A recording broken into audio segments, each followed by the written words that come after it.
All right, what is up, my peeps? Joshua Smith here with another GSD Mode podcast interview where every single week I interview top real estate professionals, top entrepreneurs, and strip top badasses out there dominating their space.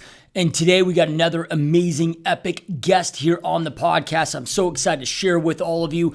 But real quick, before we jump into this podcast, make sure to check out gsdmode.com for more additional free resources, more additional free training. And on there, I highly encourage you to schedule a 100% free 60-minute long Zoom strategy coaching call with me personally, where it's going to give us an hour together to do a deep dive into your business, what your 12-month goals are, what your long-term goals are for your real estate business, what you're currently doing, what your biggest obstacles are, what your current situation is. And then based on that information, I'm going to map out my best recommended strategy to get you exactly from where you're at to where it is that you want to go. So if that's something that you're interested in, get 100% free, zero strings attached, just a way for me to help support you for all the support that you continue to give to this podcast. Go to gsdmode.com. You'll see a banner right at the top where you can schedule that. All right, let's jump on in to this epic GSD Mode podcast interview. All right, Brad Armstrong, welcome to the podcast, brother. Thank you, man. Thank you. It's a pleasure to be here. I've been watching you for so long, and it's a surreal feeling. I had a goal of actually getting on this podcast at some point in my career. So. Oh, really? That's awesome, dude. Yeah, it ends up being such a small world, and you're from like the same area that I'm from, and then you end up relocating out here to Phoenix. So from Southern Oregon, yep. Medford, Phoenix. Yeah. Totally. Yeah, it's such a small world, dude. All right, dude. So let's rewind the clocks, man. Because I mean, if I look at you today, it's like when I think of Brad Armstrong, I'm like, okay, freaking YouTube, social media expert. You know, you coach and mentored so many top teams. You know, you've helped me out a lot on this stuff. You know, but you weren't always there. Yeah, right. Yeah. So and you started off just like we all did, like jumping into real estate, the production. But even before that, dude, rewind the clocks. Like, what'd you do before you got into real estate, and what led you into real estate? Yeah, so I was always in like customer service. So I worked as a courtesy clerk at a grocery store, worked my way up to manager. By the time I was like 20, realized I was like, I'm not into managing people. And so then I ventured off into wine distribution, all this other stuff. So I was constantly out in the field talking with people, have good customer relations. And then I was just getting burnt out, and I was like, I want to go into business for myself, you know? Always kind of had like this entrepreneur mindset. And then I just remembered, I was like, hey, you know, my wife's friends were in real estate in Sonoma County in California, saw they did really well. And I was like, that's got to be easy. Like, I mean, selling houses, yeah. Like people need houses. Like this is going to be a cakewalk. I was like, get my license. I'll start selling houses all the time. So I was like, you know, I'm going to get my real estate license. So I did that in 2016. So okay. Got my license in 2016. Now, was this in Medford? Yep, in Medford. Okay. Yep. So 2016, got my license. February, April, closed my first deal. I was doing really well because like the whole time I was taking my license, all the people I was communicating with at work, they knew I was getting my license. So as soon as I got my license, I hit the ground running, was showing property, all that stuff. Had a bad mentor at the time. We had a leadership problem at the brokerage I was at, and ended up kind of getting thrown to the wolves. So I was like, I had to figure it all out on my own. And so eventually got it all worked out, figured it out, and then was like, oh, well, this is easy now, right? Like I have people coming to me all the time.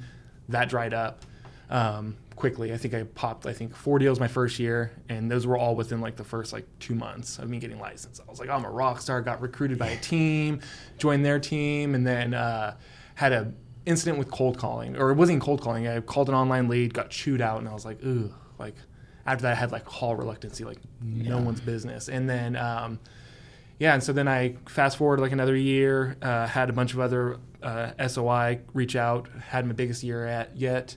Was like, okay, I need to invest in coaching. So I hired a one-on-one coach. He based off of like where my career was at the time. You know, I just had a son. I was a stay-at-home dad, trying to build a business, working full-time. Ended up actually working graveyard. So I was working graveyard at night, taking care of my son, and doing real estate during the day. There was times where I was awake for 2 days straight. Yeah, and still popping deals. Yeah, right. And so it was a rough time. But I invested in coach, and he was like, listen, he's like, you need to leverage your time better. He's like, you need to have people reaching out to you. He's like, I think you need to jump into video. And so that was 2018. And it's also around the same time I found your podcast as well. Started diving into all your content. And yeah, so I started posting videos on Facebook. They were absolutely terrible. But yeah, hit the ground running with that. 2019, I started YouTube and haven't looked back since. Yeah, and what a good time to start it too, because I mean none of us could have predicted it, but then you had with all the lockdowns and like anybody that was positioned really well in the video space, their businesses just started really taking off. So then, all right, so you hit that. Just what made you move to Phoenix, dude? So my wife had to relocate here for work. Okay. So she's a project manager for Dutch Bros, and they relocated. Really? Yeah, they relocated 40% of their headquarters down here. So we knew it was coming. We knew back last September, or not last September, I guess, would it be 2023 or so. So we knew well ahead of like the general public that we were going to be moving down here. And so at that point, I kind of really took my foot off the gas and was like, look, I don't really have any business doing real estate up here now. Like we're going to be moving. So I really went all in on focusing on like my video editing agency that I was doing at the time. So I did that up until we moved down here. Okay. Yeah, Dutch Bros, dude. Yeah. That's it. That's an awesome business model. Yeah. Oh, yeah. Our daughter works there. Oh, okay, nice. Yeah, and dude, I'll tell you, man, she's 16, or no, 17 now. 16. Why can't I get her age right? So she started high school. So she's one of those that's going to be 17 her whole senior year. Okay. So we started, but it's on that threshold. So, but anyway, so she's 16, started working there, loves it. But it's like, dude, when she's not working there, she's up there spending her money there. I'm like, dude, like whoever created this, because it was created out of Grants Pass, right? The dudes that created it. Oh, yeah. Yeah, and it's gnarly. Like, well, you drive by any Dutch Bros out here, dude. It's like an hour line. Crazy. It's crazy. But it's not that way in Oregon, right? Oh, no, it's like that in Oregon, too. It is? Okay. Yeah, because a few times that we've been to Dutch Bros in Oregon, but maybe we're hitting like 4 a.m. before we hit the mountain or something, Okay. All right, dude. So then what led you into starting the agency? Because you go from, you're having switch this model to allocate your time better. You start blowing up your real estate business, but then all of a sudden you start an agency. Was it just out of demand, other people seeing what you're doing? Yeah, so it was a little bit of demand. I was still so at that point, 2020, I had my daughter. So at this point now I have 2 kids at home. So I'm still a stay-at-home dad, trying to balance real estate. And I was like, I need to do something where I can have steady income coming in that I can do in the evenings, like once my wife's home from work. And so I was like, what if I just start packaging up video editing and managing people's YouTube channels, doing that kind of stuff in the evenings, and then that way as deals pop off I can still do them, but that'll be my main focus. So I did that from late 2020 through 2024 when we moved down here. So really it was kind of demand, and I just needed to produce income while I had an opportunity so I could work in the evening still. Yeah, it is tough to balance, dude. I was never in this situation personally because I got in before kids, and by the time we started having kids, we were already in a situation where my wife could stay at home with the kids. Yeah. But man, I have so many coaching clients and so many that try to balance that. And for those that are maybe in that situation, like what did you do? Because you were doing a lot of deals, or a decent amount of deals when you were like before the agency, when you're trying to balance that, whether it's things that you learned during that time or things that you know now that you wish you would have known. For anybody that's watching or listening that maybe is in that scenario. Yeah. Right? Because I mean, dude, I don't know what the percentage is, but there's a big percentage of this industry that is in that scenario. Stay-at-home mom, stay-at-home dad, or, has their kids, maybe they're divorced, but they got their kids half custody and trying to balance, all of this, and it's a lot. Yeah. I think like one thing I always try to do is make sure that like the people I was talking with and communicating with, like they knew like, hey, like I'm a stay-at-home dad. Like if I'm out showing you property and it's midweek, like I'm probably gonna have a kid with me. Like it is what it is. And honestly, it worked out well. I mean, I went on listing appointments and they're like, that's the closer right there. And like my son would be just sitting there just giggling. And I'm like, it worked. For the most part, I was like, I never really had too much pushback on it. And if it was, it's like, those probably weren't my ideal clients. Like if you have a problem with me having a kid, like we're probably not going to mesh well anyway. So just kind of like leaning into it and just letting them know, like, look, I've got kids, my kids are a priority. So if like, I have to bring them with me. It is what it is, man. Yep. So. Yeah. All right. So I got to ask, dude. So, I grew up in Medford, never sold real estate in Medford though. you've only sold real estate out here, but now that you've had experience in both markets, what's the difference between those two markets? Is it same, similar, like, hey, what works in one area works the same everywhere? Man, it is. I feel like a brand new agent here. Like, I've never sold real estate before. Like, it is totally different. I feel like the way that agents conduct themselves here seem far different than in Oregon. I mean, granted, like, you have like 80,000 agents here in this market versus Oregon. I think we had like 4,000 in my market. So it's like, obviously you're going to have probably more bad apples in a larger market and stuff like that. But yeah, it's a totally different ballgame. And is the different just different, or would you say it's harder, easier? I think it's just different. I think, to me, like, building like a following and stuff like that, I think it's easier because there's so much more here. There's more going on. There's, more population. Like, my town, Medford area, was like, the whole county was 200,000 people. Yeah. I live in Gilbert. I'm like, that alone is more than the whole county. Yeah, you're like 6 million people in the county. Like, it's crazy. Like, so. Okay, yep. All right, dude. So you transition out here. Let's go deep into YouTube, Instagram, because that's your forte. You've done a lot of that to build your own real estate business, but then now you've been working with and coaching so many top agents, top team leaders, and how to create success and replicate that. Because I always look at this. Like, I had a dude the other day on one of the free coaching strategy calls that I do that's looking to join a team in his market. And he's like, well, how do you recommend I find a good team? I'm like, that's a good question, because there's a lot of good ones and a lot of bad ones. And I'm like, but the solution is like, interview the hell out of them.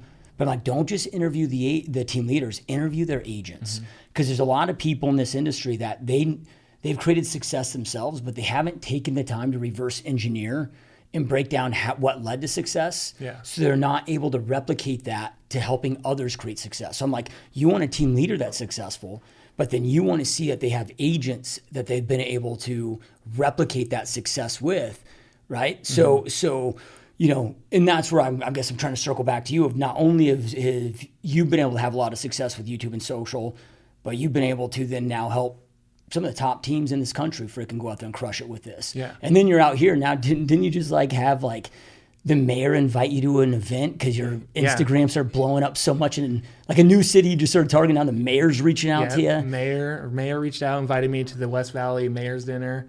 It's actually supposed to happen this month sometime, so I got to get with his chief of staff to see exactly what the details are on it. But yeah, this month I'm supposed to sit down, talk with them, talk about like what I'm doing on the page and like how it could be beneficial for the cities, all that. So yeah, super excited. That was actually really early on in my page. I think that was like really gave me like extra fuel to keep going. So I was like, man, I've only been doing this for like a month, and like I already have the mayor reaching out. I had state representatives reach out now saying like, hey, dude, we love your content, love what you're doing, like this is awesome, keep it up. And I'm like, this is crazy. Like, all from social media. Yep. Next thing you know, you'll be all into politics. Well, and that's what I like, dude. I always like to learn from people that they have their own sandbox, so they're testing and proving the things that they're teaching and learning, but then they're helping and teaching other people those to create success. So you're not speaking from theory. Yeah, right? So if we were to chunk these down, and if we relate to home, because I know you, I'm sure all social media platforms you crush on, but I know you're kind of two, biggest, if you will, is Instagram and YouTube. But they're probably two different beasts, at least in my experience. Yep. So which one do you want to hit on first? Let's go Instagram. Let's go Instagram first. Okay. So let's just say I'm new to Instagram, real estate agent, want to start growing my business, and you're going to kind of coach me through on the most important components, but let's just say, dude, I'm like new to this, right? But I have an Instagram channel that, I've had for several years, but it's just been friends, family, haven't really been active on it. Yeah. Like what are kind of and I know that this would probably be like a 30-hour course, right? But just like going through like hey, get these things right. Yeah, right. And maybe if there's mistakes that people need to avoid that you see happening, but where do we start? So first things I would say, like if you don't already like post consistently, like start there. Like it doesn't matter what you're posting. I actually just had this talk with a good friend of mine. She's over in Miami, and I was like, she wants to start jumping into Instagram, doing that kind of stuff. And I'm like, listen, you need to be posting like regularly. like every day at least once. And I was like, and if you aren't ready to start doing that yet, like that's fine, but you still need to be practicing being on camera until you get used to seeing yourself on camera, because that's got to be the hardest part when you start doing video is, you know, getting used to hearing yourself talk. You're like, man, I sound terrible, I sound weird, people aren't gonna like me. And so you just kind of really got to get over that initial hump. So that'd be the first thing, is like, if you aren't already posting, start posting regularly, whether it be your stories. Just get used to constantly creating content.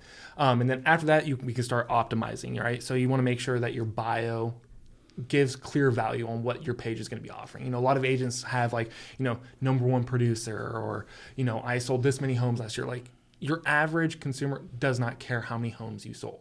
They want to know what they're going to get from your profile. For instance, like mine is like, we stay up to date on all the things happening around the valley, so you don't have to. Clear cut, like they know exactly on my page they are going to find out like the newest developments, you know, all the new businesses coming to the area, and that's why people follow. And now all of a sudden you're building a following of people because they're coming for that one specific thing. And if you're all over the place, same thing on YouTube, you lose people, you know. So that would be the other thing, is make sure that bio is locked in on what it is exactly like you're offering the viewer when they come to your page. And then just really being consistent with it. And that's something I've always struggled with. You know, when we came to the mastermind in November, one of the things that like really stood out to me, like everyone that got up and spoke, they're like, you know, take massive action, be consistent. And so like after that following week, I was like, okay, what am I going to do? I was like, I haven't done anything in this market yet to start generating business, and I need to do something. And so I was like, do I jump into YouTube, or do I do something that's going to be easy and start creating momentum fast? And I was like, okay, I haven't created my own content in a while. I was like, I need to do something that's going to be simple, give me momentum. So I was like, I'm jumping to Instagram. A good friend of mine, Bill Olson, he's in Charleston, South Carolina, and he's been doing like green screen stuff. And I was like, okay, it's working for him. Like, I'm just going to do that. Like, get momentum going, go. So November 17th, started the page, posted every single day. Actually, originally I was posting 3 times a day. Got traction going, and now I'm up to 25,000 almost on Instagram, over 5,000 on TikTok. And this is like 4 months. Yeah, 4 months. I looked at it today to see exactly how far, and I'm just under 5 months. And I've got reach outs. I had a guy who wants to build out a 300-acre development out in Wickenburg. I'm like, he's like, you're really knowledgeable of the area. I'm like, I don't even know where Wickenburg is. I had to Google. But I was like, yeah, dude, I'd love to help you if I can. So it's like, yeah, I got investors. Like, leads are actually coming in. I really didn't think I was going to get anything from Instagram for probably 12 to 18 months, because I figured it's going to be even a longer play than YouTube. But yeah, dude, they started rolling in quick. So that's the other thing, is just be consistent, show up every single day. All right, so if we're chunking this down, back to the bio. So the bio isn't necessarily about like who you are and what you do and who you serve as a real estate professional. It's more about the experience people are going to get from you on Instagram. Yep, 100%. And then, you know, like I've got like a link, because, you know, like Instagram only allows one link. Yeah. So you got like your link tree, or there's other companies. Do you advise for any of that? Yeah, so I only send them to one place. I think that if you give more than one option, you lose people. Because now all of a sudden they're going to click on it and they're like, like, I don't know where to go, and they just bail. If you have one option, so I send everyone to my newsletter. So I have a weekly newsletter called The Desert Reel that covers a lot of the same topics that I talk about on my Instagram page, so it flows nicely. And so that's what I build. I send everyone to that, and that way I start owning my audience as well. Because obviously TikTok ban, like those types of things, like you don't own those audiences. They can go away anytime. So building that newsletter, I think, is really powerful. So when you look at this, you're like, okay, yeah, I'm getting people to know, like, and trust me, and create that new awareness, you know, the know, like. But then I need to get them off Instagram, capture their information, get them to an email news, get them into your list. Mm-hmm. So like every call to action then that you do, like it's pretty much drive into like the primary. You might have other call to action, but the primary one is get on my newsletter. Yep. Okay, so you're building that list. Okay, so then when you talk about posting once every day at a minimum, and you mentioned that you were doing 3 a day for a while to build that momentum, and you've scaled back a little bit since. So and that's refreshing to know. It's not like, hey, we got to create 3 a day forever. Yeah. Yeah, right? You just had to. I had a mentor of mine, Darren Hardy. You know, he always compares like business momentum to like, you know, those old like hand wells. Like you go to there, you got the handle and you're pumping. And he goes, and at first you're pumping the living hell out of this thing, pumping the shit out, and there's like nothing coming out. Keep pumping, you keep going at it, and all of a sudden you see a couple drips. Then you see a steady stream. Then it turns into a small steady flow. Then all of a sudden it builds up the pressure, and now you got this great big flow coming out. But then now you get to slow it down. It doesn't take as much. It just takes the minimum, right, to keep that flow going. And so you started launching out with more. We're able to back it off, but that back off at one a day is continuing because you got such good momentum now. Continue to grow it. Now, the question I always get, and I've been there too, I think probably we all have, maybe you have, maybe you haven't, I don't know, but is like, okay, like I get the power of social media, I get it and you post, but what the hell do I post on? Yeah, I think, you can go a bunch of different ways here.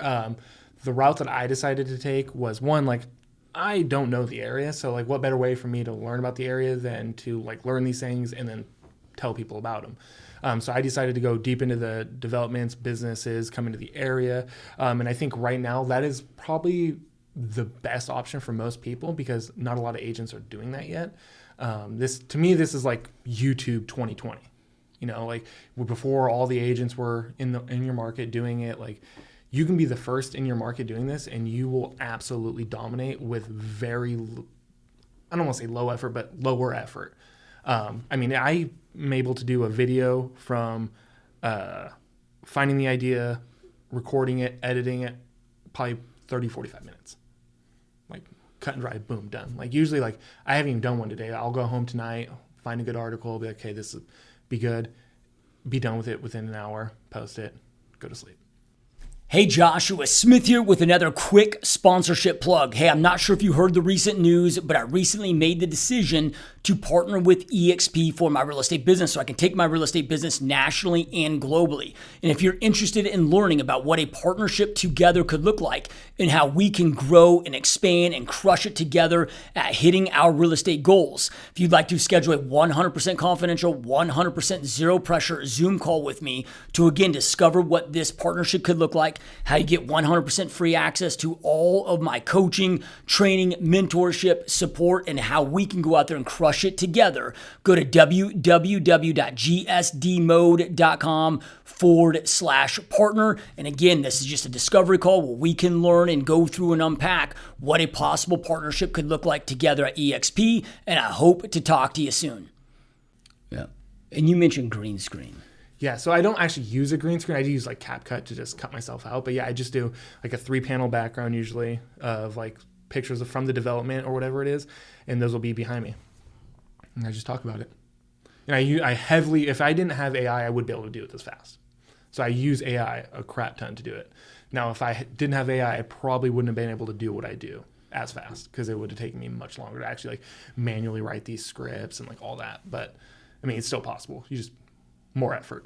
What are you, just ChatGPT? Yeah, so I've trained ChatGPT, so I have a whole system on like what I do. So like I have a course that I've ran through ChatGPT, so it knows how to write viral scripts, viral hooks, all that. And then I used some prompts to take the article, give it to it. I've also given it previous scripts of mine that I wrote before ChatGPT was a thing, so it was actually my tonality. And so it actually writes it in my tone versus sounding like AI wrote it. Yeah. So I think that's like the biggest mistake a lot of people make when they try to use ChatGPT is they just plug it in and they're like, oh, well, it sounds like AI wrote it. I'm like, yeah, you haven't told it like how you speak. So yeah, that was a big mistake I made for like the first year or so. I was using ChatGPT. I was like, dude, this thing's a pain in the ass. It's a piece of shit. Because it was like I don't know, maybe 30% of the time it was a value. The other 70% of the time I was just having to tweak it, change it, but I didn't train it. Yeah. Then from there, I learned, okay, like I went and transcribed 300 hours of my YouTube videos and just, really went in there and trained it. And now it's like, it's so money, dude. Oh, yeah. It's crazy. Okay, so then when you're posting time of day, how do you insert the call to actions? Like I have a friend of mine that I think we were talking about this, or maybe it was on Kim Is My podcast, and you had did an overview of that, which was really cool. But man, he had pumped out like 2 years worth of content, amazing content on YouTube, getting tens of thousands of views on, His editing was on point. People loved the content, but zero business, zero leads. And we started dissecting it because he reached out to me like, hey, what's going on here? I'm like, dude, you have zero call to actions. Yeah. Like, I don't care how good something is. If you don't provide next step instructions, clear, concise call to actions, it's like, I'm not going to lead to anything. Yeah. You know, so kind of break us down call to actions, how you do them, how you insert them. Yeah. So right now, my call to action, which I'm going to be switching it up because I was talking with a friend of mine and he's been asking for people to actually DM him at the end of his video. My main call to action is just have people follow me at the moment. I have a subtle call to action that I put at the so on your captions, your very first line will show up on the reel. Like as they're watching the reel, you can see that first line. And so I use ManyChat and I have them comment TDR. And that gets people in. So now while they're watching my reel, they can see that they can comment TDR. And that right there alone, I think has driven almost like 200 extra organic subscribers to my newsletter just by having that placed on that first line. I was like, this is wasted real estate. Like, I mean, they already know what they're watching because I have a title on the screen. So that's the one call to action I have there. I also have at the very end of my caption for them to DM me if they're thinking about buying or selling this year. And so when I started inserting that on early on, immediately started getting people reach out. Yeah. So yeah, the call to action it's key. If you don't tell people what to do, they're just going to keep going. So then, all right, so you got reels, you got posts, you got stories. It's going to sound bad, dude, but up until like 12 months ago, I didn't know what the hell a story was. You know, right? I still don't really understand them. But like, is there rhyme to the reason of how you should use each of those? Should you use them differently? Is there a strategy to pump those in? Yeah, totally. So actually, I would say, like, especially if we're going back to like somebody who's just starting out, 100% all in reels, because reels are going to get you the most exposure. They're going to get you more reach than anything else. So that's what I did. I started doing reels. About 2 weeks ago, I actually started doing still images. Now those still images are doing far better than my reels perform. They're getting me more followers, more reach outs, and dude, they were so much easier to create than a whole reel. And they're on the same topics, right? Like I have a nice little image I put with the title on it that gets people engaged. Then I have a full breakdown in it so people are reading the captions. And so now still images are kind of like my bread and butter, what I'm going to. So I still do reels, but I'm moving more towards doing the still images. And then stories is all for selling. Like stories is where you sell. Because the thing is, like, you bring people into your ecosystem with your reels and your still image posts, but their stories is where, like, you can ask questions like, oh, like, hey, if mortgage rates dropped, 3% down to 3%, would you be buying? Like, okay, cool, you would. So someone said yes on this. Like, hey, would you mind if I sent you a list of all the, new constructions that are offering, 3.9% interest rates right now? All of a sudden they're like, oh, like, I didn't even realize that was an option. Now all of a sudden you just turned a poll into a lead. Yep. So the stories that's where the deals happen. Okay. It's less passive, but that's where you're going to get the most traction as far as sales go. Okay. Yeah. So, but we don't want to do all stories, right? Because No. they disappear in 24 hours. Yeah. So I'll do like 1 or 2 polls a week. I'm not even super active on my stories, to be honest. Okay. Like, and even if I am, it's usually like I just share like a quick reel. I probably could do a lot better on my stories, but I mean, what I'm doing right now seems to be working. So I'm like, not going to mess with it too much. Yeah. And then do you recommend, because I remember at one point, I go to Kim, I'm like, oh, I'm all excited because I'm like, oh, dude, I got these posts, I got these reels, but then I was just sharing them all the stories. Yeah. And I'm like, oh, Kim, you're going to be so proud, dude. I'm finally kicking up the story game. And she's like, dude, do not do that. I'm like, oh, shit. Yeah, don't do that. So more selling. So like stories, if I'm thinking about that, that'd be more like, just direct call to actions. I don't know, if I'm doing open house, to invite them to an open house. Yeah. Or I don't know, if I have an active listing and if they want information on that listing, then popping it there. Yeah, exactly. Now, it doesn't sound to me like you're doing like property tours and stuff. No, I do. So I've had a few builders reach out. There was actually someone here in Surprise. They're a small builder. They're like, hey, would you mind coming out highlighting the community? I haven't done it yet, but I do want to try to include it. I don't know how it will impact on the page, but I mean, that's the beautiful thing about like what I'm doing is like, this is trial and error. Like I want to test and see what's actually working versus like some of these gurus are out here who like telling you like, hey, do this. This is what works. This only works. Like I'm in the trenches. Like, dude, I want to see, like I'm testing it. Like when I launch my YouTube channel, I'm going to do it completely different than like what I've told clients in the past, what other agents have said to do. I'm going to try doing it in a totally different way and see if it works. If it doesn't work, well, no, I know. Yeah. But I want to test it and see, because I have a theory that it would work, but. Yeah, and things work in a different way for different reasons, right? So, like, Nalika, right? So, she does crazy business. She's on track to 70 deals this year part-time. And it all comes from, social organic. But all her social organic is because she spent so many years closing out new client acquisition cold business that became friends, became clients, put them onto social. So that's like her sphere of influence, versus where your strategy may be different. Is okay, you're going out there and you're using it in a way to become an influencer. Mm-hmm. Yeah, right? If I'm growing my social media, maybe I'm not growing a lot of followers, but I'm just being strategic about adding friends, family, past clients. Okay, with that content strategy might have things that work differently than if my intention is to go freaking viral with this channel. Yeah. Right? Mm-hmm. And I guess I'm not saying that, that's more of a question than a statement. I'm just thinking through that in my head of because we do hear so often of oh, do it this way, here's how I do it. Well, do it this way, here's how I do it. Well, there could be many different, it's like when I get asked about diets and stuff, I'm like, well, dude, they all serve a different purpose. Yep. No, 100%. I think, you say it all the time too, everything works as long as you put forth effort in it, right? The riches are in the niches, right? So my theory behind what I've done so far is I don't know anyone here. So I need to get as much people to know me as I possibly can. And in order to do that, I need to try to go as broad as I can. Now, if I tried to go super niche, if I only talked about Gilbert or things happening in Gilbert, I don't think I would have the amount of success I would have right now. It would probably take much longer. So I think, if you wanted to use it as a CRM type thing where you are reaching out actively, following people, trying to get people in your ecosystem that way, it's totally doable, because most people, when someone follows you, they're like, okay, who's this person? They go and they look. And as long as you have everything optimized and they see they talk about this, this, and this, cool. I'll give them a follow back. So you could force that follow and build that following that way and kind of build around it. Dude, it's crazy, because I've had my Instagram channel probably for, I don't know, let's call it 10 years. Yeah. Maybe 8. I think I have 11,000 followers. In 4 months, you've gotten 25,000, but Instagram's been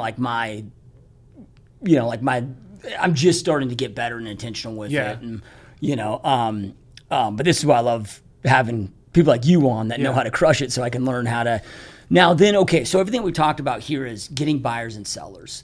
So if you were somebody like me, or when you have team leader or broker owner coaching clients that are really looking to grow it for agent recruiting, agent attraction, what are some of the differences? What would be recommendations of, because obviously I'm probably not going to be creating content around a new development in Glendale, Arizona.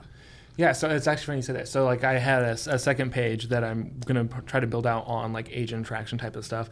But one of the pillars I was thinking about doing is something similar to what I'm doing for the new developments, but doing it as far as real estate goes. So covering real estate news, because now all of a sudden you can become that go-to real estate expert where agents are following, because they're okay, he stays up to date on what's happening in the real estate industry, which you already do a great job on your YouTube channel, right? And so it's if you did those types of short form content, I think that you'd get a lot more agent followers, and then you'd be trickling in the other stuff. That's okay, hey, well, if you're interested in building a business around YouTube, check out this video. Now they see okay, well, he does other things other than just keep us updated, and you've already provided that value up front where they're all right, I know, and trust this guy. I'm gonna go join under him. Yeah, my hardest part, dude, is with Reels is conveying a message in 60 seconds or less. You can go up to 3 minutes now. Oh, you can? Yeah, you can go to 3 minutes now. Is that the same for Facebook? Facebook. So if you Yes, but you can't, like, so I use Metrical as a tool to like upload. Yeah. If it's over 90 seconds, I have to manually upload it to Facebook. It won't let me do it through the app. Okay. But yeah, you can still go 3 minutes on Instagram too, or Facebook. Yeah, I guess the reason why I think was had my mind under a minute, because you're right, because now I even upload my 20-minute long form YouTube channels because they put Instagram switch everything now as a reel. Anything video is class. So, but it does have to be under an hour. Yeah. So I've learned that with like these long form, podcasts. But then, okay, like YouTube Shorts is still 60 seconds. Unless they just change that. So anyway, I was getting to the point where I was just intentionally trying to keep everything under a minute. Yeah. But yeah, you're right. Because I like if you look at like Ricky Caruth, who I had, long-term good friend of mine that just recently on the podcast, he does a lot of like the green screen articles, right? And he's got like 250,000 followers on Yeah, there. he crushes. I love Ricky. Yeah. I love his like principles behind like, business is unlimited. And so like I try to apply that too. Because I did his cold calling too back in I think like 2020, like right before I jumped into YouTube. I was doing his cold calling and I was like, dude, this is like a total game changer as far as cold calling goes. Like it's totally different feel than just like, hey, like do you want to sell your house? So I love his value proposition that he offers. Yep, 100%. So then, okay, so we talked a lot about like what you're doing, things to do. Are there any like common mistakes that I see people are doing, or things that you're like, hey, make sure to avoid these things? Introducing yourself. Nobody cares who you are, at least in the beginning. Like, I see a lot of agents, especially like on YouTube, they're like, hey, I'm so-and-so with this brokerage. Today we're going to go take a look at this house. Like, so when I say, what's up, my peeps, this is Joshua Smith, you're like, cut that shit out. Dude, cut it out. Cut it out, 100%. And, I think in the introductions, like people's attention spans are so bad due to social media now. Yeah. Like, you're talking like 3 to 5 seconds tops to like hook someone in. So like that first line, so my theory is, especially on YouTube, like you hook them in, and then if you want to introduce yourself, like you could do it probably like after you've made like your first point. Be like, oh, by the way, like, I'm Joshua Smith, I help top team leaders across the country, blah, blah, blah, all that. And then you have it like after you've already given like some sort of value. So they already have a reason to stay. But when you give it up front, I feel like you just lose. You lose, especially short form. Like if you don't just get right to the point on short form, I see so many agents like, hey, like what is it? Like, come look at this house with me. And you're like, oh, like you're not telling me anything about the house. Like, why would I all of a sudden want to go watch this house with you? Like, tell me like this house has a basement. Like, we don't see that here in Arizona. That's crazy. Yeah. Something that'll intrigue them. So got to hook them hard. Yeah, I think I've heard Alex Hormozy talk about that too, of like he spends more time figuring out and deciding like what the first 3 seconds are going to be of the video than like the whole rest of the video. Yeah. It's because I don't know how you even prove this shit, but I read not too long ago that the average human being, since the advent of social media, especially short form content, is now the average attention span is less than a goldfish. I believe it. It's like 2 seconds, dude. Okay, so then now if we're moving into, so get the bio right, creating at least one piece of content every single day. If you're new, focusing on reels, focus on value add content about the area, up and coming things about the area. To make it super easy on you guys, like we'll also have Brad's links right below so you can go follow him. I'm a big believer in R&D, rip off and duplicate. So I just find people that are already doing something, watch what they're doing, and figure out how I can copy that for my market. So, okay, now let's talk about YouTube, because YouTube is, completely different beast. Well, before we get into YouTube, one last thing about Instagram is, because expectations are important, because I see this happen doesn't matter the lead source, but people will be like, oh, I tried that for 3 months, and then they quit. Yeah. And they give up. Let's just say it's paid Facebook ads. I'm like, well, I did it for 3 months, nothing converted. I'm like, well, dude, the average Facebook lead is going to be in your CRM for almost 7 months before they become a client. And we're talking an average 9-month payday. Like if you're not willing to give that lead source or any element of pay-per-click like a full year, you're just wasting your time. So with Instagram, because I think I heard you say earlier that your original intention with your Instagram channel was no expectation for like 12 to 18 months. Yeah. So when you're coaching somebody of like, hey, here's how long I need you to be consistent, before you're going to start to see not just growth of the channel, but we're talking, because we want to grow the channel, but we're really doing this because we want clients. Yeah, 100%.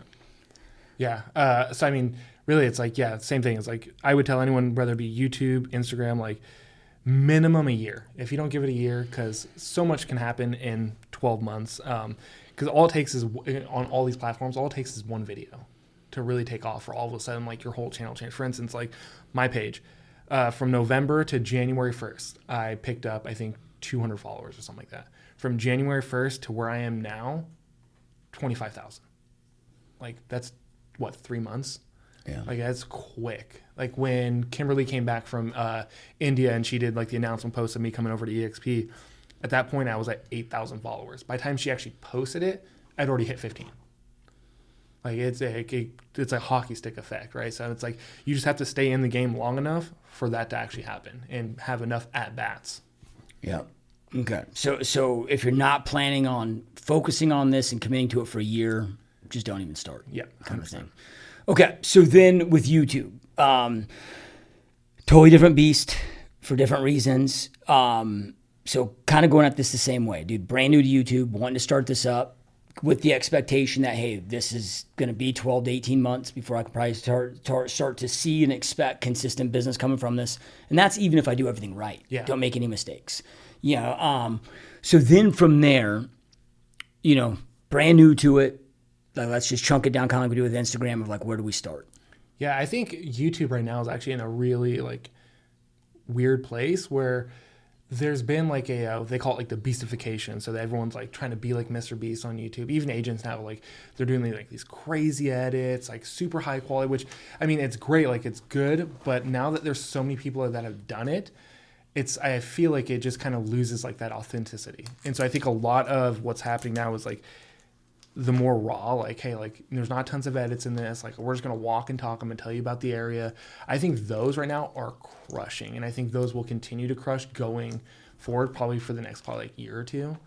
Just because everyone's so tired of like this highly edited stuff. And even on Instagram too. I mean, I think that's why my green screens do. There's a couple agents in this area that are doing the exact same content I'm doing, much better. I will give it to them 100%. I'm like, your video is 100% better than mine. But mine is just cut and dry, just real authentic, I feel like. And so I think that authenticity is like really, people have been longing for that, especially since like, 2020, like everyone's been glued to their phones.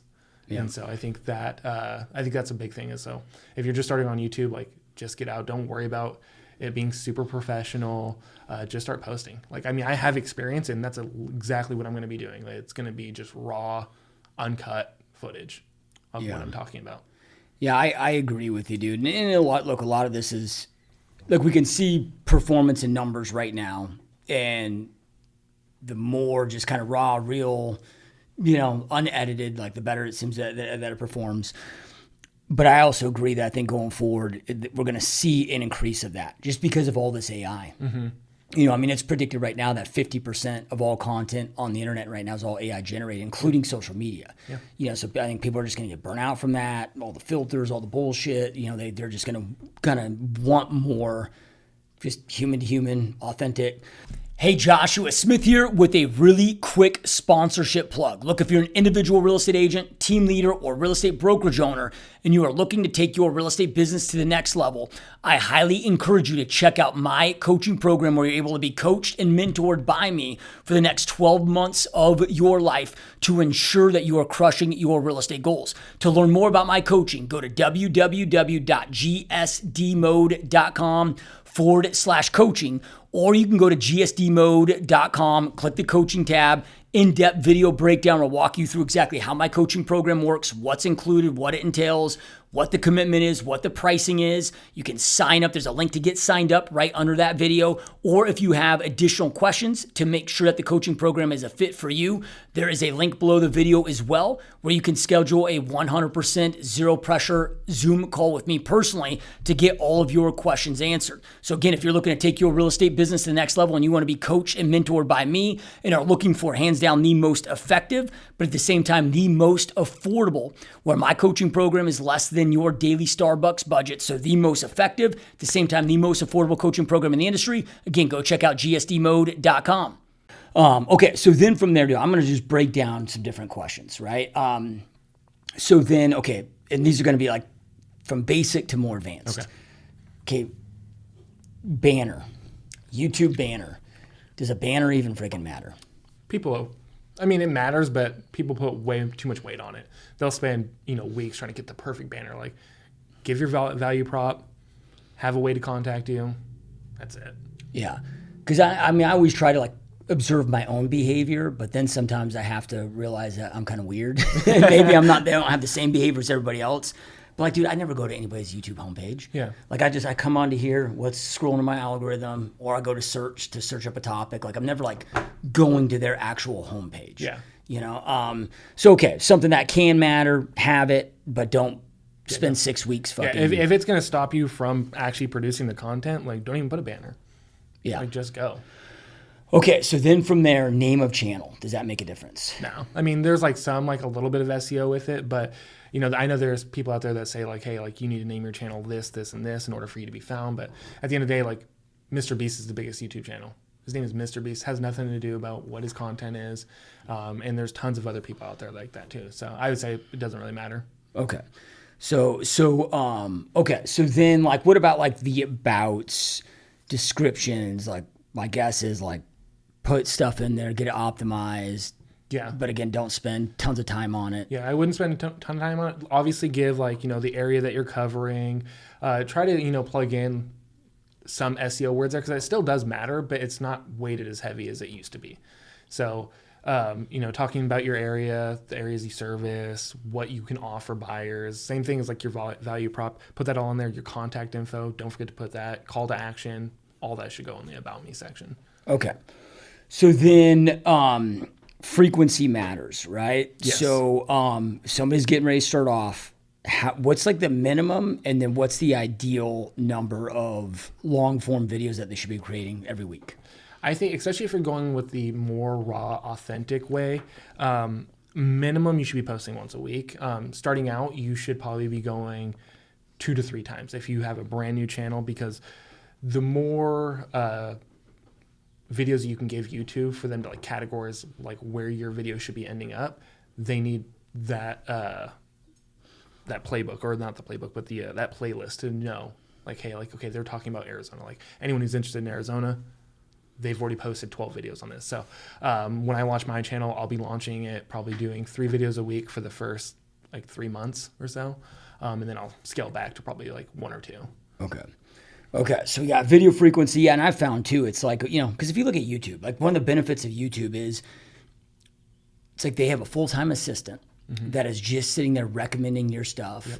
It'd be like if you had a full-time assistant on Facebook just getting all your posts to keep bouncing to the top. Yeah, right? It's like, you know, but then from there, it's like they need to know that you're a consistent content creator before they're going to kick in their, you know, algorithms, whatever the hell you want to call it. Yeah, right? So, because I mean, I don't know. It's been a while since I've read the stats, but you know, last time that I read from YouTube, it was like, I don't know, the average person creates content for 8 weeks and then stops. You know, so like they need to have a period of time to really vet you. Okay, like same time, same day, every single week before like, okay, we can rely on this person. They're a reliable content creation partner. So then now they're going to put their tools to work to help grow your channel. Yeah. Okay, so we got video frequency, 1 a week at a minimum. And I found too, dude, like 1 a week, like 2 isn't like just twice as good. It's like where 1 + 1 = 5. Yeah.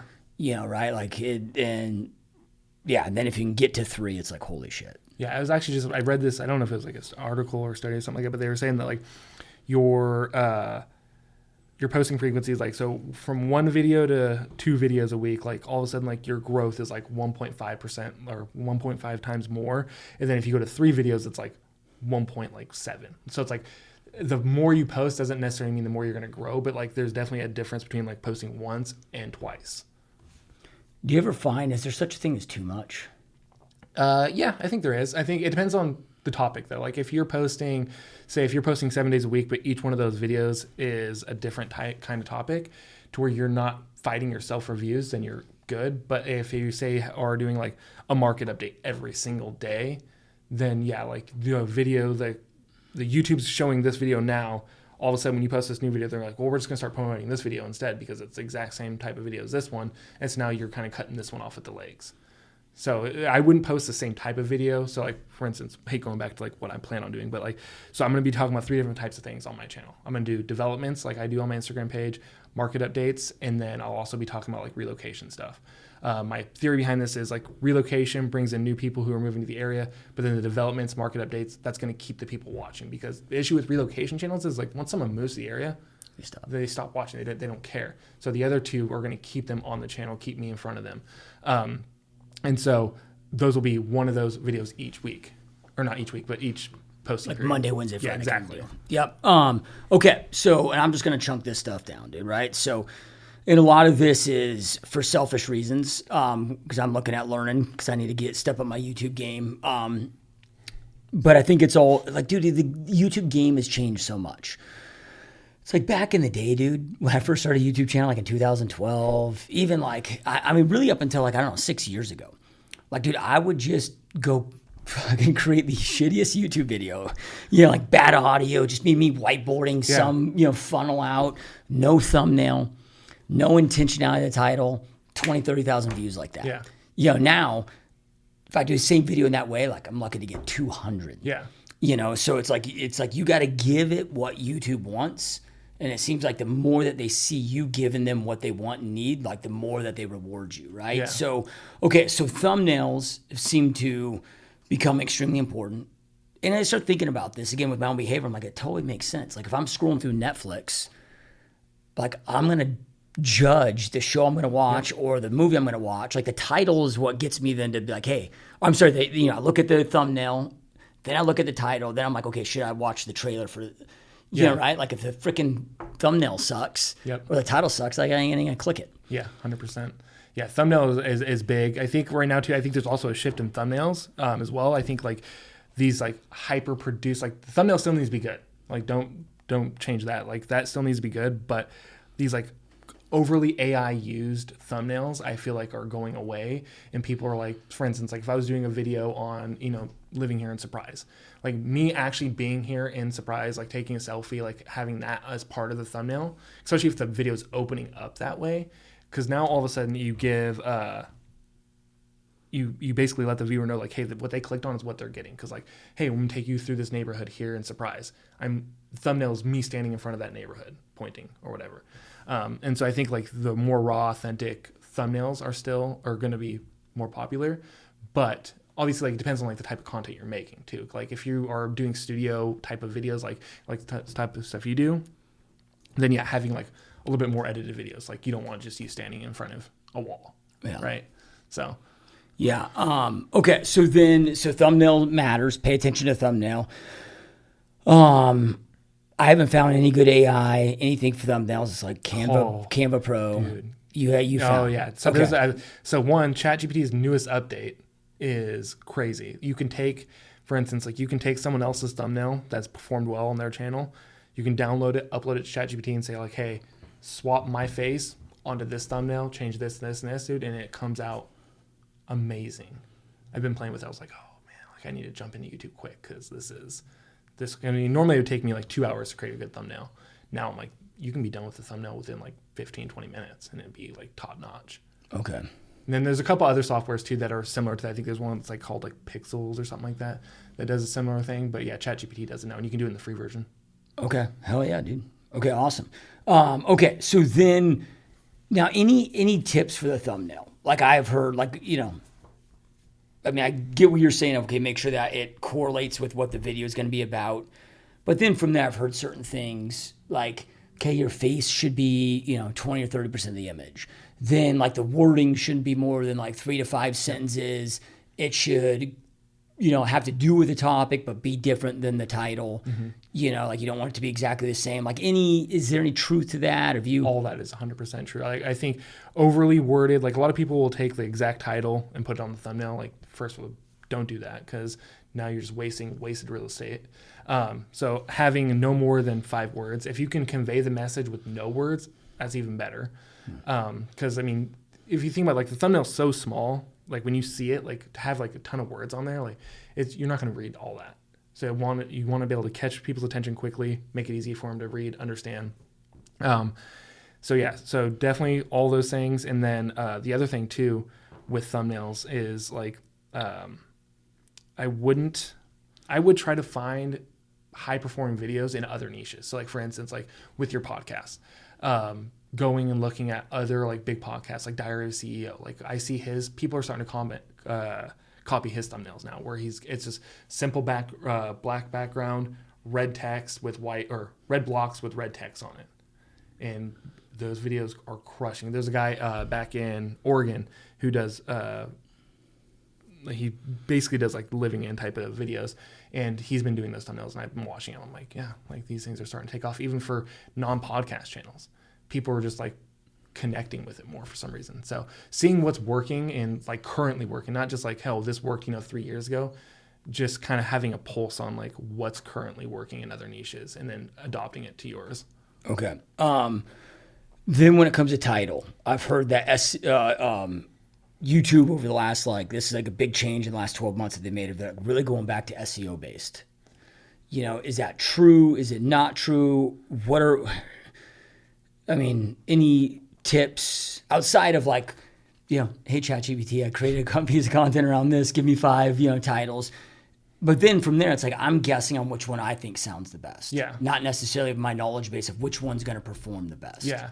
So I would, I don't really know the answer to that one, honestly. I think that SEO still is, a big play, especially for what agents are doing. I think it's a big part.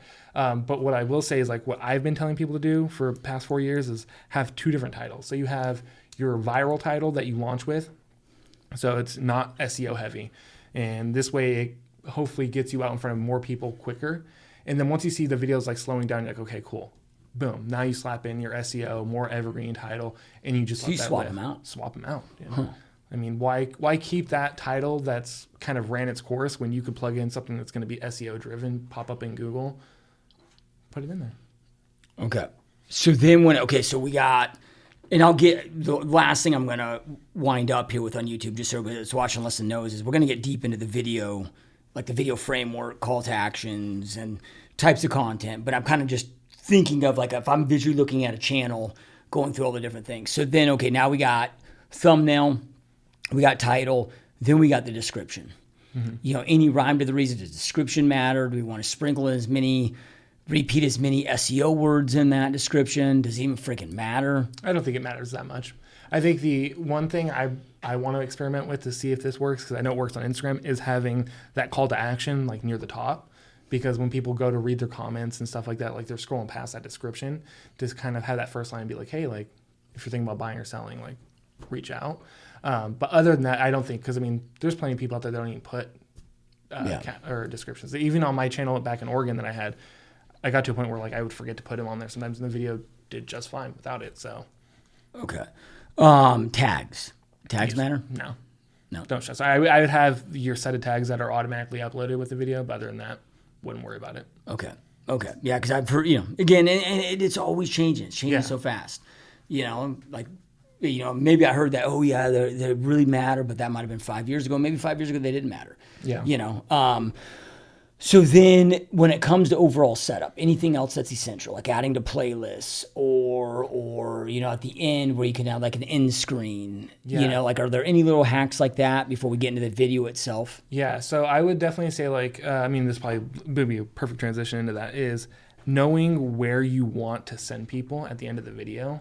That way you can structure the video in that fashion, and then have just that one video at the end. So a lot of people will have you can watch this video, you can watch this video. And this kind of goes back to that Linktree thing where if you give them 2 options, they shut down. They're more than likely not going to choose either one of them. So just give them the one option, hey, look at this video here. But yeah, definitely you want to add those. And then if you can, make that all within that same playlist, because now you can create that bin session. Yeah.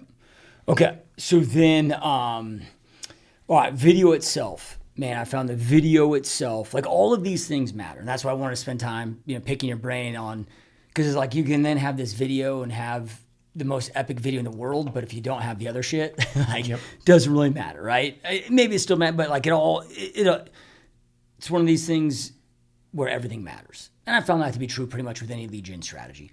But then when it comes to the video itself, first starting off with, are there any types of content that are guaranteed to crush it, where it's hey, you can't go wrong if you do this? I don't think there's anything that's a guarantee, honestly. I think everything's going to be hit and miss depending on how you show up on camera. Obviously, there's things that perform better in a sense that hey, if you talk about relocation, you're probably going to see quicker traction as far as leads come in versus someone who posts nothing but market updates. But other than that, I don't think it's it really comes down to like you as a person. You actually had someone on your podcast a couple years ago who said like someone said that everyone needs to be on video, and she's like, no, that's not true. Like certain people just aren't well on video. Yeah. And I believe that to the fullest. Like I think a lot of people think they need to be on video, but some people just can't. They don't come across well, and it shows. And so then they put all this work in. All of a sudden they're like, well, why am I not getting any sort of traction? And it's like, well, no offense, but like you kind of suck on video. Yeah. So like you don't come across as yourself when you're doing video. So I mean, not everyone should be on video, but yeah, I think it just comes down to who you are as a person and like how you can convey yourself over camera. Okay. Yeah, because I get people that'll sit there and say things like, "Oh, dude, you don't want to do market updates." Well, then, it's like, dude, I got a husband and wife team long-term coaching clients of mine up in Vegas that make like $200,000 a month in their YouTube channel. Yeah, right. And they do a shit ton of market updates. Yeah. Then I'll hear things like, "Oh, you can't, like property tours don't hit." Well, then, one of my long-term coaching clients, good friends in Tampa, Florida, all he does is 2 property tours a week. Yep. Pops 2-3 deals every single month like clockwork, all through YouTube. Oh, yeah. So it's like, and I think what people are saying with that is, here's what I found to work for me. These are like what you just said is depends on the person, Yep. Can also depend on the market. Yeah, 100%. Okay. Yeah, no, like I think like here's the thing is like a lot of people will like hype up like their videos like in Texas, and I have a theory that like if you live in Texas, if you do anything, you're bound to like blow up, because for some reason like that, it's just got to be the hottest market. People, I remember back 2 or 3 years ago, there was a real estate team out there, and they were getting hundreds of thousands of views on every single home tour video, and this was before even Sue Kim. Like they would just do walking, and it's like, this is a $200,000 home, and you're looking at this and you're like, this thing's a mansion. Like, so it's like you have this shock factor, and so I think when you or listen to agents in Texas, I think like they're like, oh, like I have biggest channel ever. And it's like, well, you're in Texas, like everything's big in Texas. So like I don't know what to tell you. That's just my theory on that. But yeah, I think your market definitely depends on it, because like back in Oregon, like doing new construction probably wouldn't be the best move, because there's not a ton of new construction. Here in Arizona, it's everywhere. Yeah. Like, so. Okay, so make sure that you're creating the right kind of content for your market, and then possibly also for yourself based on personality. Yeah. There's an agent too. I can't remember his name. He's with EXP. He's like one of the top teams, I think. His team or his downline alone sells more than like most brokerages. And he's in California, and he doesn't do any relocation stuff.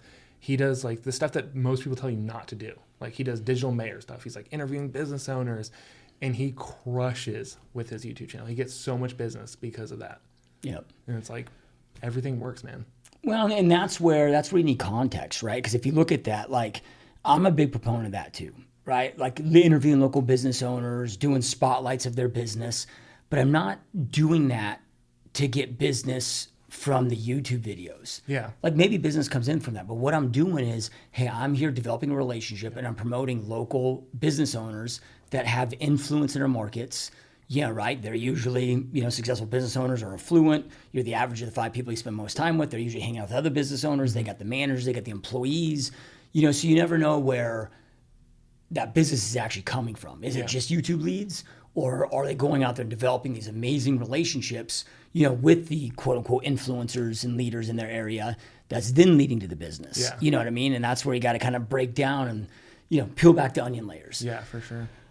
Hey, Joshua Smith here with another real quick sponsorship plug. Look, if you are looking for an extremely effective website for branding, marketing, lead gen, as well as an extremely effective, robust CRM to help you maximize on your lead conversion and ensure that you are keeping all of your contacts, all of your business together, I highly encourage you to check out the system that I have that I utilize, Perfect Storm. You can learn more and watch a full in-depth video demo about how this platform works at gsdmode.com. You'll see a demo right on there on Perfect Storm. To click on that, check out that demo. Again, this is the platform that I have that I utilize that's allowed me and my team to become one of the top real estate teams in the country and on the planet, and I highly encourage you to check it out.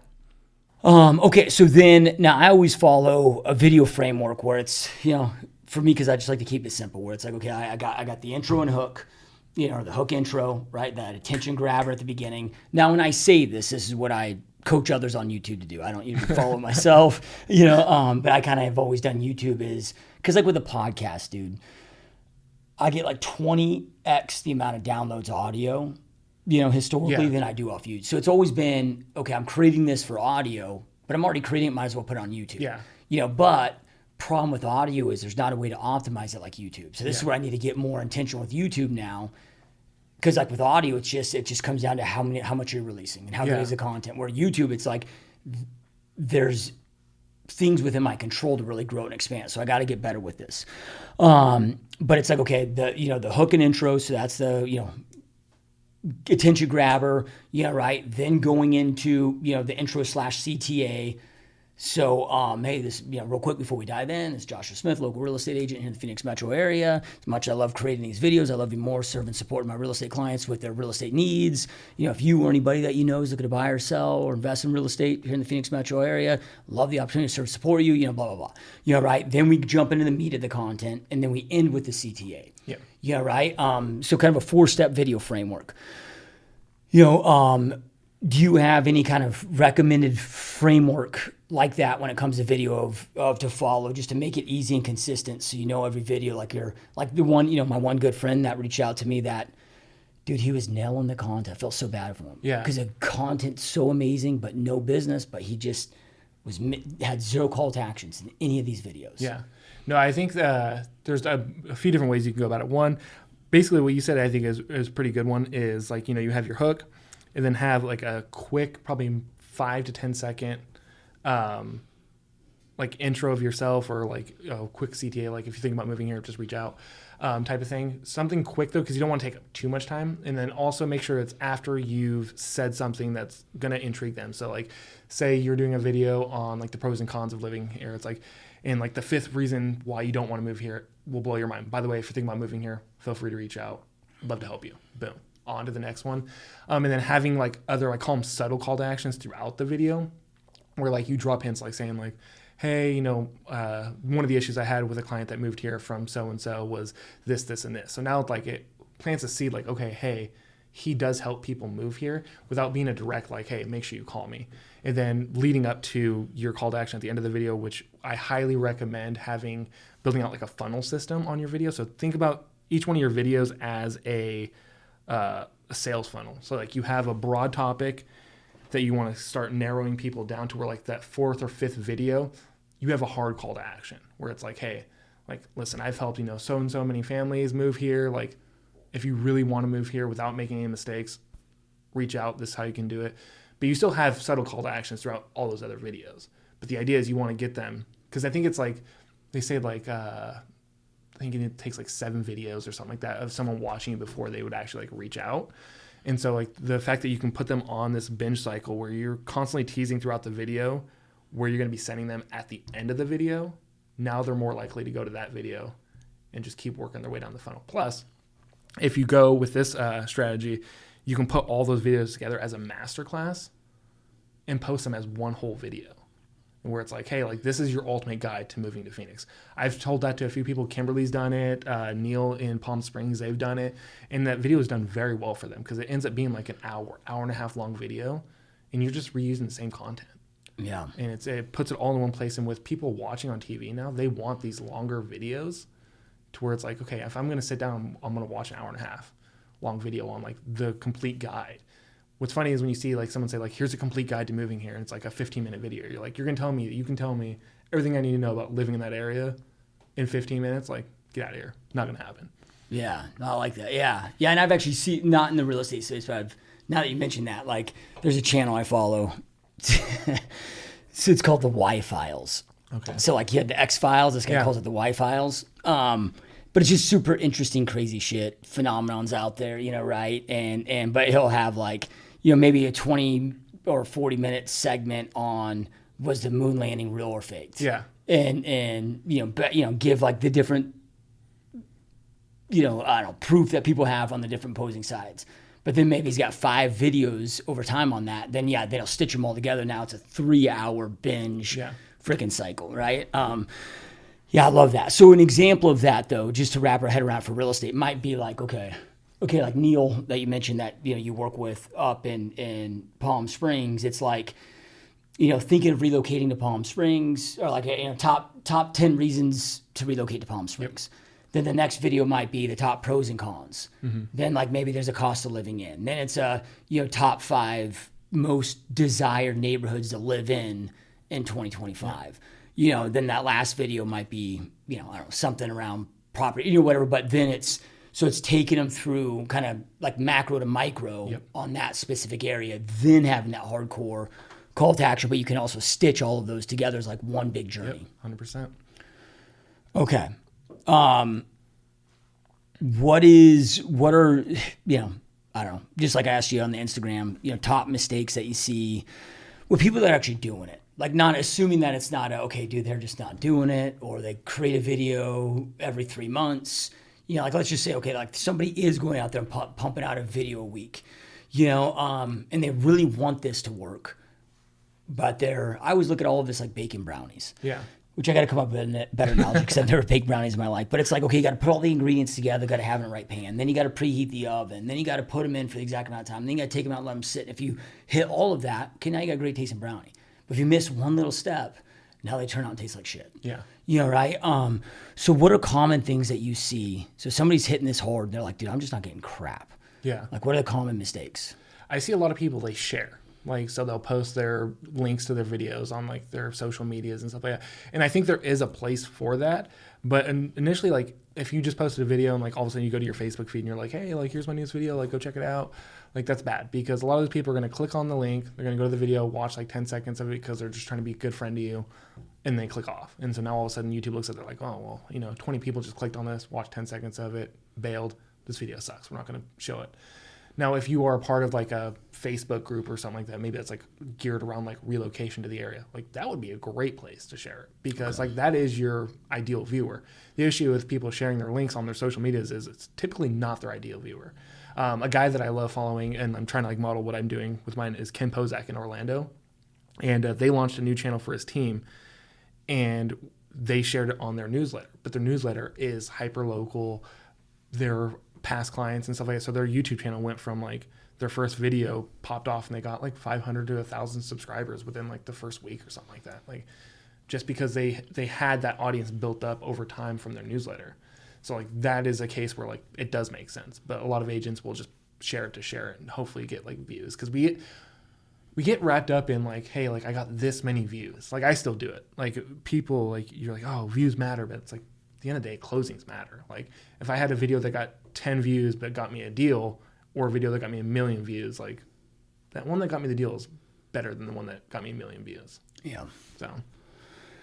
Yeah, 1,000%. So then, okay, so well, let me ask you this one last question on this stuff before I kind of switch topics. What is the best part?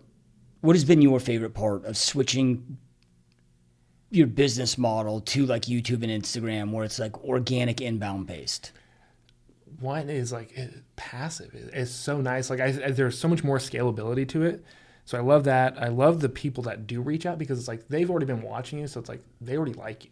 Like you're not fighting them to work with you. They're like, hey, like love your content. Like I'm interested in this area. Like, can you help me? So it's like they're more willing than like if you were to cold call or call a FSBO. So I love that because like I try to market in a way that I want to be marketed to. Like I don't like it when marketing agencies call me. They're like, hey, this is what we can do for you. I'm like, oh, gosh, here goes another one. Boop.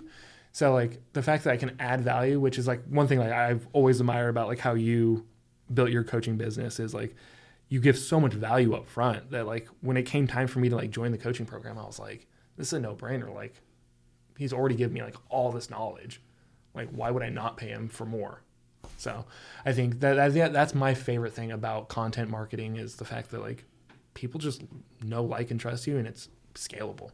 Yeah. Yeah, I got the evergreen component and I always look at it like, dude, it's like as hot a business. Like when I say hot, meaning as high converting is like past client repeat sphere of influence business. Like they already love you. Yeah. They already sold on you. Yeah, now it's just let's go find your home. Let's get your home sold. I've never seen, and I can't speak to Instagram in the same way, but as far as YouTube, I've never seen like a hotter converting lead source in the industry. Nope. Yeah, 100%. And then really that's an issue that I am having too right now with Instagram is like, I'm so like news based that it's like, I feel like I'm trapped in like this rabbit wheel where I'm like, I just got to keep going. Like I don't have, so I'm working on building out like an evergreen arsenal where it's like, if there's not a good news article, like I have something to post that will probably live a little bit longer than like, hey, you know, the Vi Resort just popped up finally. Like, so that is one issue with Instagram is like, it's like you have to keep going. It's not as passive. It's like my method behind it is like, I want to build a media company basically around it that happens to sell real estate. And so at some point, like I want to bring on agents. They'll also be creating content. So it's like, I'm not constantly making content. Have an agent say like on the West Valley, East Valley, they'll be the face of it. They'll be on the page and it'll be like a whole system, almost like a Daily Wire, but for local stuff, real estate. Yeah, that's sick, dude. Yeah, because you start thinking about it. It's like, yeah, you get into that news cycle. It's like, dude, like the news, it's like 72 hours, it's out of the news cycle. Yep. You know, like a week from now, well, maybe not, I don't know, but a week from now, we'll be talking about the tariffs. Yep. You know, right now. But it's like, that'd be a good video to create, dude, like how tariffs will impact Phoenix, Arizona. I made a post about it day before yesterday, and I actually took it down because I was like, someone commented and they're like, yeah, man, this is like fear mongering and all this stuff. And I was like, I know, I really don't want to be viewed as like a person who's like causing like fear and all this stuff. I was like, there's so much of that already out there. I was like, I'm just not going to touch on this basis. Like as I pulled it. Yeah. But I mean, it was doing well. It probably would have absolutely taken off, but I was like, I don't want to be known as like the guy that's like causing this. I was like, not my space, but it definitely is a good video for sure. Yep, 1000%. All right, dude. So let's transition to, okay, you've recently made the move to EXP. Yes. With us over here, partner with us. Like, what led you to deciding that EXP was the right place for you? The people. Obviously being able to partner with you, Kimberly, Mike, being able to be in that space with people who've created what I want to create. You know, like I would love to at some point be a spot in my career where like I could have like a major coaching podcast like this, helping agents, doing that type of stuff. And it's like, why not learn from one of the best in the industries that's already done it? So it was a no-brainer. Yeah.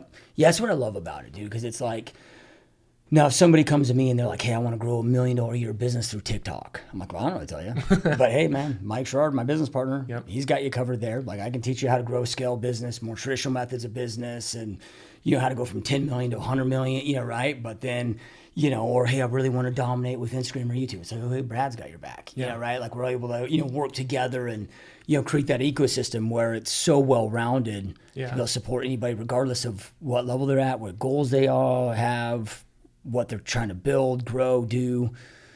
Yeah, 100%. Yeah, it was, obviously like I didn't make the switch initially. I was at EXP previously, kind of had like, a bad taste in my mouth. But at the end of the day, I'm like, man, like I feel like it's at a different place now than it was, like 4 years ago when I was there. Yeah, let's talk about that, dude, if you're okay with that. I'm down. Yeah, right. Because I hear that a lot. And honestly, and you know this, dude, like I had awareness of EXP for 10 years before making the move. And if you listen to any of my content, or if you were ever involved in like a coaching call where coaching clients asked me about it 5 years ago, like, dude, I was the biggest critic. Yeah. Part of that was I didn't get it. I didn't understand it. Part of it was they're just at a different place today. Yeah. So I do get a lot of people like, hey, I was there. It wasn't for me, but that was 4 or 5 years ago. So you were there. Mm-hmm. Different upline, obviously we weren't there yet. Yeah. You left, but then you recently joined. So what's the difference of the experience now versus like when you were there the first time around? Definitely the upline for sure. Like, I don't think I understood like the community that Mike has built. And like, even like when I made the switch over in like January, I didn't really plug in, but then like as of, I think like 4 weeks ago, I started jumping on like the mastermind calls that he does and stuff like that. And I was like, man, like this community, like I've been messaging with a guy over in the Bay Area from the Wolfpack, like helping him with his Instagram, like the community is there. And I was like, oh man, like I did not have like this type of community prior. And so I think that's a huge thing. And I think the way that like Mike has like built that out is huge because like he has done it in a very passive way. Like he's like value first versus like when you first made the switch, because obviously like I was on the team with my home group and made the switch, like I had 3 agents from EXP like cold call me, like, and it wasn't even them, it was like some overseas, ISA guy trying to like tell me I'm joining EXP. I'm like, this right here is like why I despise, and this is why so many people do, is like people hire these agents to do that, and then you have a person like Mike who has built it based off of like, hey, here's value. Obviously, you have the podcast, like you're doing the same type of thing, like so. I think aligning myself with those people is critical, and I think that's made it a whole other world from the first time I was here. Yeah, and dude, like I was in the same boat, right? Like meaning that, like, dude, I had some quote unquote acquaintances, friends, whatever you want to call them, that once they joined EXP, dude, I ended up blocking them. Yeah. Because it was like, dude, like, and I'm a guy, like, I'm in sales, like, sell me. I'm cool with being sold. Yeah. But at some point in time, like, maybe make every third call. Like, hey, how are you doing? How's the family doing? Yeah. But it just got to the point where it was just like, okay, they only care about having this relationship for one thing, and it was just in my face 24/7. I was just like, eventually I'm just like, dude, like, obviously you're not a friend. You're here for one reason. Yeah. And it put a terrible taste in my mouth. Right. And obviously there's a right way to attract and a wrong way to attract. But now that I'm here, like I understand it in a way. Now I'm not going to go out there and recruit in that way because I understand that's going to turn people, like you got to deliver value. You got to offer value. People will come if it's for them, if it's right for them, when it's right for them. You got to approach this thing in the right way. And I've always believed in being zero pressure. But part of me feels like, it's like, hey dude, I got the cure for this disease and it's free. And it's this cure that like a vast majority of those in our industry need, and it could change their life, change their business. And the cure's right here. Yeah. But they're not even open to having a conversation about why they should take it, and they're not willing to take it. It's like you want to just shake. So I kind of get how it's like, because once you see it, you can't unsee it. And then once you experience the impact, you're like, holy shit. Yeah. Like this is the most powerful vehicle I've ever seen. And you want to impact as many people as you possibly can, but you can't do it. Like you got to be very careful of how you do it. So I guess where I'm going with that is like, I kind of get that because it's hard. Like I have to restrain myself at times of not like slapping, friends of mine or whatever. Like, dude, like get your ass over here. Yeah. Like, right? Like, and not like, I don't care if they join me or anybody else. Like, I'm just like, you need to be over here, dude. Like it's life changing, so in a way I get why some of those others were so aggressive now that I'm in here. Yeah. But again, it does, we got to deal in realities. So it turns people the hell off. Yep. Well, I think it depends too. Like, I think like in your situation too, is like if you're reaching out to like, if it's not a cold, like, this person and you're reaching out, like that's a totally different conversation than like, hey, like my name's Josh. Like now all of a sudden I'm telling you, like that hits differently than like, hey, I've known you for like 5 years. You're reaching out with this opportunity. Like that's different than say like someone cold calling you. And because it's like they already see like you give value, like they know what you have to offer and stuff like that. So I think your situation probably is a little bit different than other people's when it comes to like reaching out to people. Yeah, I don't know, dude, because I ran out of people really fast. So I think I was telling you before we hit the podcast, I just did my numbers. So it was 190 or 1,090 reach outs that I've done now these reach outs, these aren't follow-ups, these are cold reach outs. Okay. So I've done 1,090 reach outs. I've had 109 actual booked set up Zoom meetings, and that's turned into 70 actual, agent partners that I've, brought on in 3 months. And the vast majority of those, dude, like everybody I'm reaching out to is cold. Like they don't know me, I don't know them, and part of that is because I got to be very careful with the coaching program. The coaching program is broker agnostic. So like I don't want to alienate anybody and thinking, oh, Josh, the XP now is here just to recruit us. Yeah. So like I can't. And then two, I have so many other broker owners that pay to send their agents to get coached by me. So it'd be a very asshole dick move, and I would never do that. Right? So it's like, okay, all my coaching clients are off limits because I want to respect that and keep that broker agnostic. Same thing with my other real estate businesses, right? Because we have lots of broker owner clients and other things. So then from there, as far as like friends in the industry, and you got to also remember, like I haven't been personally in production in 12 years. Yeah. Like running the team, like, I was, still running a team and involved in sales in a different way, but I wasn't. So I don't know, like agents on cross sales anymore. Like I haven't actually dealt with another agent on the other side of file. Yeah. So I've just went out there, I built lists, dude. I'm like, okay, who are the people that I know? That was a pretty small list. Yeah, right.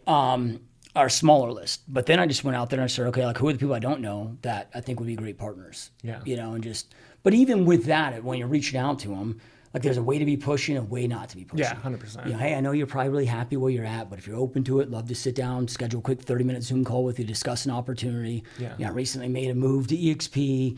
Would love to walk you through what we might be able to do to work together, partner together, help each other grow each other's real estate business. Truly believe we can do more together than apart.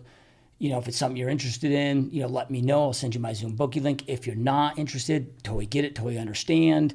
Hope you, right? Like there's a kind of a passive way to do it that isn't in your face but so effective. Yeah. And then there's the douchey in your face. Yeah, for sure. 100%, man. Yep.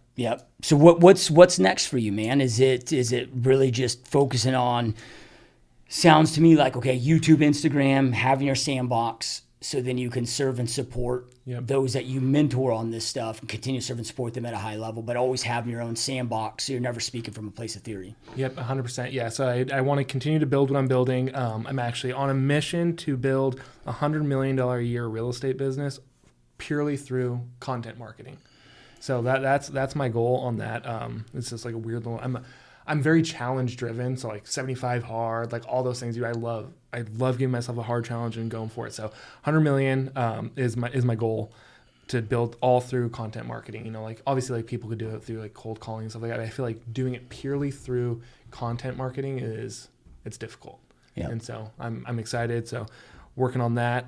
And then I also am going to be starting my agent facing, where I'm basically going to unpack what I'm doing, what's working, tips and tricks I picked up, things that haven't worked, breaking it all down, how I built it. I started actually doing a newsletter originally with this when I started my pages called Contracts to Contacts or something like that.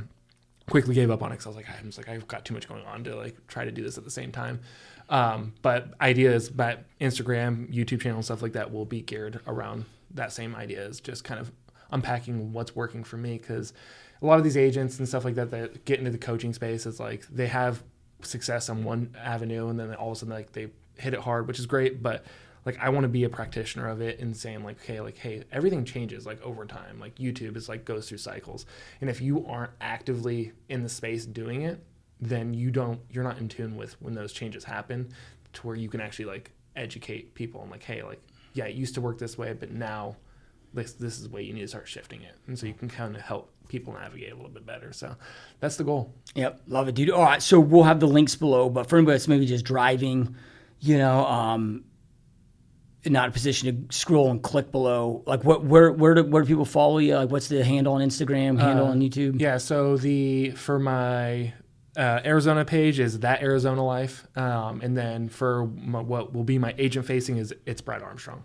It's Brad. So those are the Instagram, or is one of those YouTube? Both those will be the same on Instagram and YouTube. I try to keep it exactly the same. Okay, perfect. Anybody that's watching or listening, we'll have those linked right below as well.